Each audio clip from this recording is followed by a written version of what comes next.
The paramedic कहानी की शुरुआत में हमें एंजल और रिकार्डो नाम के दो पैरामेडिक दिखाए जाते हैं जो कि एक घटना स्थल पर लोगों की जान बचाने जा रहे थे। जब वो वहां पर पहुंचते हैं तो देखते हैं कि वहां पर दो गाड़ी का एक्सीडेंट हो गया है जिसकी वजह से कुछ लोग मारे गए हैं और कुछ लोगों को बहुत ही चोट लगी है। वो फौरन सभी को अपनी एम्बुलेंस में बिठाते हैं और उन्हें हॉस्पिटल ले जाने के लिए निकल जाते हैं। यहाँ एंजल अपनी गर्लफ्रेंड वाने के साथ रहता था और वो दोनों बहुत दिनों से एक बेबी करने का ट्राई कर रहे थे। वाने एक स्टूडेंट थी जो कि पढ़ाई कर रही थी और एंजल अपने पैरामेडिक के काम से उन दोनों का खर्चा निकाला करता था। जब वो अपने कॉलेज जा रही होती है तो अचानक उसके फोन पर एक बंदे का कॉल आता है जो उससे पूछता है कि वो कितनी देर में आएगी। यह सुनकर एंजल को काफी जेलस फील होती है और उसे वाने पर शक होने लगता है। उनके सामने वाले अपार्टमेंट में एक बूढ़ा आदमी अपने डॉग के साथ रहा करता था और उसकी बीवी काफी बीमार थी जो कि हॉस्पिटल में भर्ती थी। रात को एंजल अपने काम पर होता है तो रिकार्डो उसे कुछ समझाने की कोशिश कर रहा होता है, लेकिन तभी उन्हें कॉल आता है जहां पर एक बूढ़ी औरत मर चुकी थी। वो दोनों तुरंत वहां पर जाते हैं उस बॉडी को हॉस्पिटल ले जाने के लिए। जब एंजल उस बूढ़ी औरत के रूम में पहुंचता है तो वो उसके कुछ सामान चोरी कर लेता है और काम के बाद वो उसे अपने दोस्त के पास ले जाता है बेचने के लिए, जो कि एक क्रिमिनल था और उसकी मदद करने के लिए हमेशा तैयार रहता था।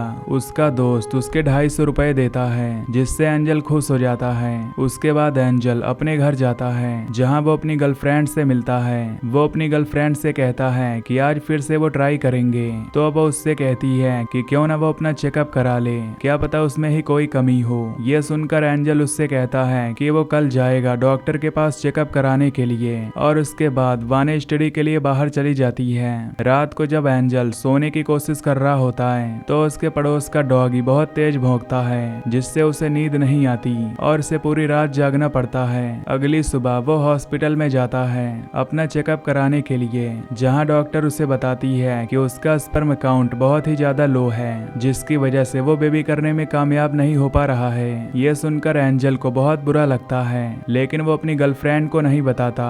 वो चुपके से वाने का फोन चेक करता है जहां पर रॉबर्टो नाम के एक लड़के ने उसे मैसेज किया हुआ था। वो उससे कुछ नोट्स के बारे में पूछ रहा था और उसकी काफी लंबी चैट थी। उसके बाद एंजल अपने काम पर जाता है जहां वो और रिकार्डो एक बंदे को हॉस्पिटल पहुंचाने के लिए जाते हैं। रास्ते में ड्राइविंग करते समय रिकार्डो का ध्यान भटक जाता है जिससे उसकी एम्बुलेंस एक ट्रक से जा टकराती है और उनका एक्सीडेंट हो जाता है। उस एक्सीडेंट में रिकार्डो बिल्कुल सही सलामत था लेकिन एंजल की दोनों टांगे पैरालाइज हो गई थी जिसकी वजह से वो चल नहीं पा रहा था। इस घटना की वजह से वो बहुत रोता है और उसकी गर्लफ्रेंड उसे शांत करने की कोशिश करती है।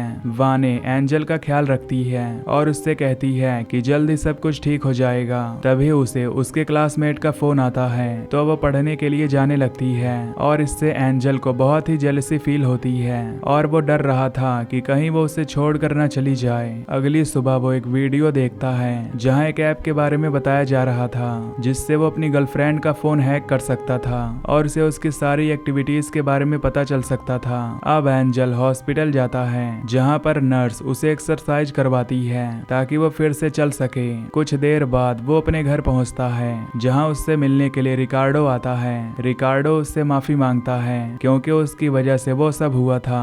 तो एंजल उसे डांटता है और उससे कहता है कि उसकी वजह से उसकी टांगे चली गईं और अगर वो दोबारा यहाँ पर आया तो वो उसे जिंदा नहीं छोड़ेगा। ये सुनकर रिकार्डो को बहुत बुरा लगता है और वो वहां से चला जाता है। रात को एंजल वाने को नीचे भेजता है ताकि वो उसके लिए आइसक्रीम ला सके और जब वो नीचे जाती है तो वो उसके फोन में उस हैकर ऐप को इंस्टॉल कर देता है। वाने उसके लिए आइसक्रीम लेकर आती है तो अब वो उसका शुक्रिया अदा करता है। फिर वो अपनी स्टडीज के लिए बाहर चली जाती है। उसके जाने के बाद वो उस ऐप को अपने लैपटॉप में खोलता है और देखता है कि आखिर वो क्या कर रही है। रात को एंजल सोने की कोशिश कर रहा था लेकिन उसके पड़ोस का कुत्ता अभी भी चिल्ला रहा था जिसकी वजह से उसे पूरी रात नींद नहीं आती और उसे उस कुत्ते पर बहुत ज्यादा गुस्सा आता है। अगले दिन वो फिर से हॉस्पिटल जाता है जहां नर्स उसे एक्सरसाइज करवाती है और उसकी टांगों में कुछ इम्प्रूवमेंट आने लगता है। रात को वो वाने को इस बारे में बताता है तो वो बहुत खुश होती है और वो उसे बताती है कि वो पार्ट टाइम काम करना चाहती है और वो बताती है कि उसे जॉब ऑफर मिला है और वो पार्ट टाइम का जॉब करेगी ताकि वो कुछ पैसे कमा पाए उन दोनों के लिए। एंजल को यह सुनकर बहुत ही बुरा लगता है क्योंकि उसे लग रहा था कि वो उससे दूर जाना चाहती है। यह सुनकर वो उसे डांटता है और वाने उससे कहती है कि वो लड़ाई करने के मूड में नहीं है। एक रात को एंजल वाने को ट्रैक करता है, जहां उसे पता चलता है कि वो कॉल सेंटर में जॉब करने लगी है। वो उसकी कॉल रिकॉर्डिंग सुनता है और उसे पता चलता है कि उसे कॉल करके कुछ लड़के परेशान करते हैं। रात को जब वो सोने की कोशिश करता है तो उसके पैर में बहुत तेज दर्द होने लगता है। ये देखकर वो ड्रॉवर से पेन किलर निकालता है, जिसके अंदर कोई भी टैबलेट नहीं बची थी। वो तुरंत भागकर किचन की ओर जाता है, जहां से वो पेन किलर निकाल कर उन्हें खाता है, जिससे उसे काफी रिलीफ मिलता है। फिर वो सोने की कोशिश करता है तो उसे नींद फिर से नहीं आती, क्योंकि उसके पड़ोसी का डॉग फिर से बहुत तेज भौंक रहा था। अब उसके दिमाग में चलने लगता है कि कहीं वाने उसे छोड़ ना दे, इसीलिए वो प्लानिंग करने लगता है ताकि वो उसे छोड़कर कभी न जाए। जब वाने अगली सुबह आती है तो वो उससे कहता है कि उसने पेन किलर उसके लिए छोड़ा ही नहीं। तो वाने उससे कहती है कि उसने पेन किलर्स किचन में रखे थे। तब एंजल उससे झूठ कहता है कि उसे कोई पेन किलर नहीं मिला और पूरी रात बहुत तेज दर्द हो रहा था। यह सुनकर वाने तुरंत केमिस्ट पर जाती है ताकि वो उसके लिए पेन किलर्स ला सके। तभी एंजल एक मीट का टुकड़ा निकालता है और उसके अंदर ढेर सारे पिन डाल देता है। फिर वो गार्डन में घूमने के लिए जाता है, जहां वो उस बूढ़े आदमी को देखता है जो कि न्यूज़पेपर पढ़ रहा था। वो उसके डॉग को अपने पास बुलाता है और वो मीट का टुकड़ा उसे खाने के लिए दे देता है। और जब वो डॉग उसे खाता है तो उसके मुंह के अंदर पिन घुस जाती है। रात को वाने जब अपने काम से वापस आती है तो देखती है कि एंजल ने उसके लिए डिनर तैयार किया है। ये देखकर वो खुश हो जाती है और वो दोनों वहां पर कैंडल लाइट डिनर करते हैं। एंजल उससे माफी मांगता है और उससे कहता है कि वो उसे हमेशा हर्ट करता है, लेकिन अब से वो बदलने का वादा करता है और वो उसे कभी कष्ट नहीं देगा। वो जो करना चाहे वो कर सकती है, उसकी तरफ से उसे पूरी आजादी है। ये सुनकर वाने खुश हो जाती है और वो उसी के साथ रुकने का फैसला करती है। तभी वाने के फोन पर एक टेक्स्ट आता है और तभी एंजल के लैपटॉप पर भी नोटिफिकेशन आता है, जिसे देखकर वो हैरान हो जाती है। इससे वो उसका लैपटॉप खोलती है और देखती है कि उसने उसका फोन हैक कर रखा है।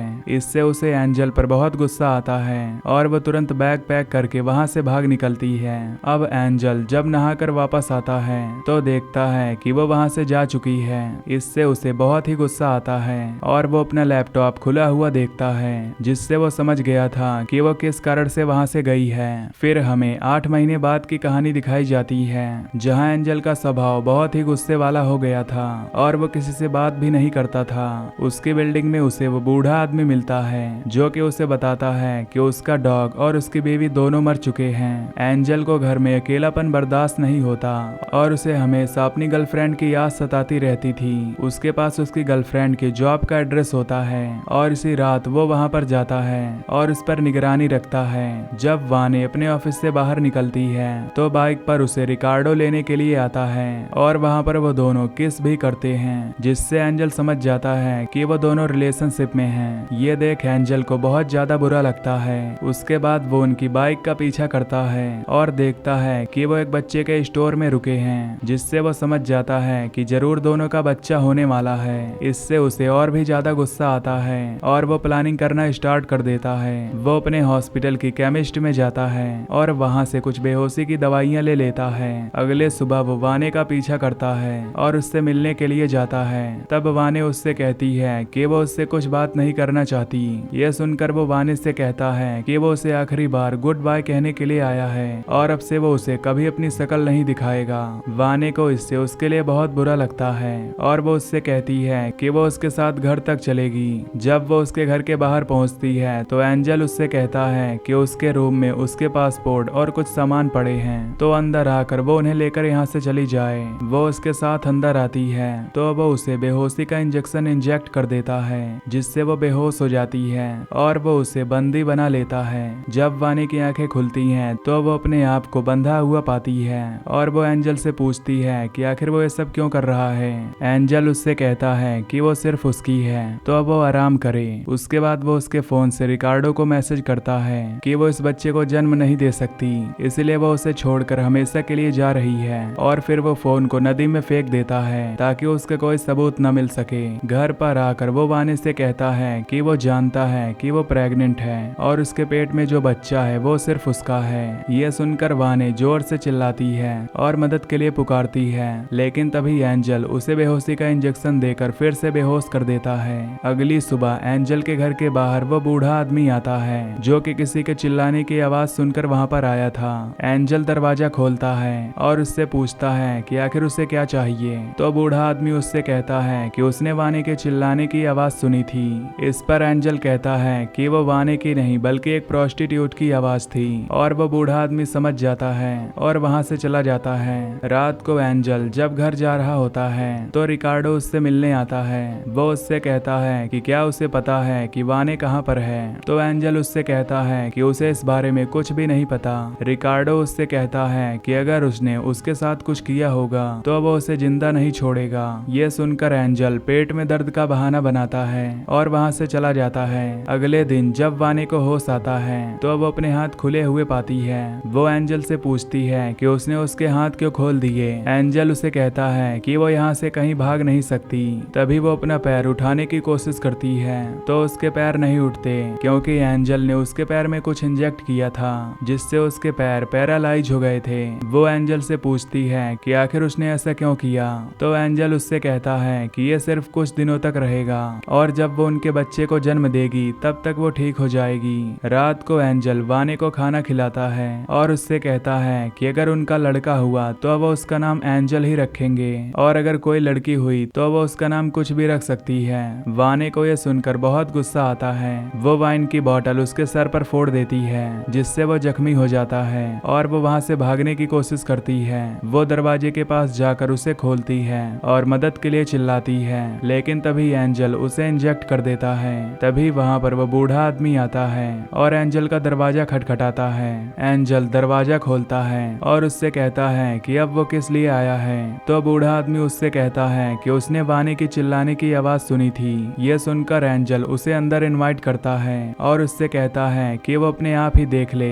और जब वो बूढ़ा आदमी अंदर आता है तो वानी को जख्मी देखता है। वो पुलिस को कॉल करने के लिए जाता है, लेकिन तभी एंजल अपनी जेब से चाकू निकालता है और उसे स्टैब करके मार डालता है। उसके बाद वो अपने दोस्त को फोन करता है ताकि वो उसकी लाश को ठिकाने लगा सके और उसका दोस्त उसके घर में आता है और उसकी लाश को उठाकर ले जाता है और बदले में वो एंजल से ढेर सारे पैसे लेता है। कुछ दिनों बाद एंजल के घर में पुलिस आती है इन्वेस्टिगेशन करने के लिए, जहां वो उससे वानी के बारे में पूछते हैं। एंजल उससे कहता है कि वो 8 महीने से वानी से नहीं मिला है। फिर वो उससे बताते हैं कि उसके बॉयफ्रेंड रिकार्डो की मौत हो चुकी है क्योंकि उसकी याद में उसने ढेर सारी दारू पी ली थी। इसी वजह से उसका गला चोक हो गया और उसकी मौत हो गई। ये सुनकर एंजल उनसे कहता है कि कुछ दिन पहले वो उससे मिलने आया था और उसने उससे वानी के बारे में पूछा था, पर उसने उसे वहां से भगा दिया था क्योंकि वो इस बारे में नहीं जानता। ये सुनकर इंस्पेक्टर वहां से चले जाते हैं। फिर हमें फ्लैशबैक में दिखाया जाता है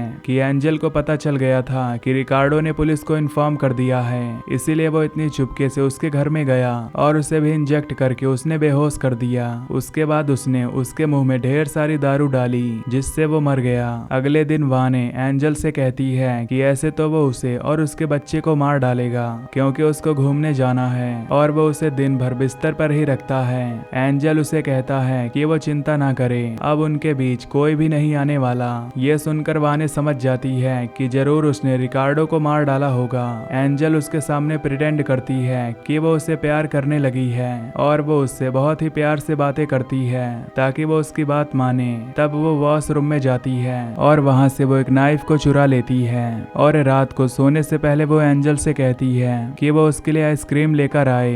जब एंजल नीचे जाता है तो वो अपने आप को चाकू से आजाद कर लेती है और दरवाजा खोलकर वहां से भागने की कोशिश करती है। तभी एंजल उसे देख लेता है और उसका पीछा करने लगता है और एंजल उसका पैर पकड़ लेता है। तो वानी एंजल को नीचे धक्का दे देती है जिससे वो नीचे गिर जाता है और उसकी सारी हड्डियां टूट जाती हैं। फिर हमें कुछ महीने बाद की कहानी दिखाई जाती है जहां हम एंजल को देखते हैं जो कि अभी जिंदा था और हॉस्पिटल में था और उसका शरीर पूरी तरह पैरालाइज हो गया था। यहाँ वानी उससे मिलने आती है जिसने उसे हॉस्पिटल से रिहा करा दिया था। वानी उसे बताती है कि उसने उससे उसकी जिंदगी छीन ली तो अब वो उसके साथ रहेगी और उसका हमेशा ख्याल रखेगी, जिसका मतलब ये था कि वो उसे ले जा रही है उसे और भी दर्द देने के लिए। और इसी के साथ ये मूवी यहीं पर खत्म हो जाती है। तो दोस्तों, ये कहानी आपको कैसी लगी और हाँ, चैनल पर नए हैं तो सब्सक्राइब करें और बेल आइकन दबाएं। बाकी मैं मिलता हूँ आपसे किसी वीडियो में। Till then bye bye.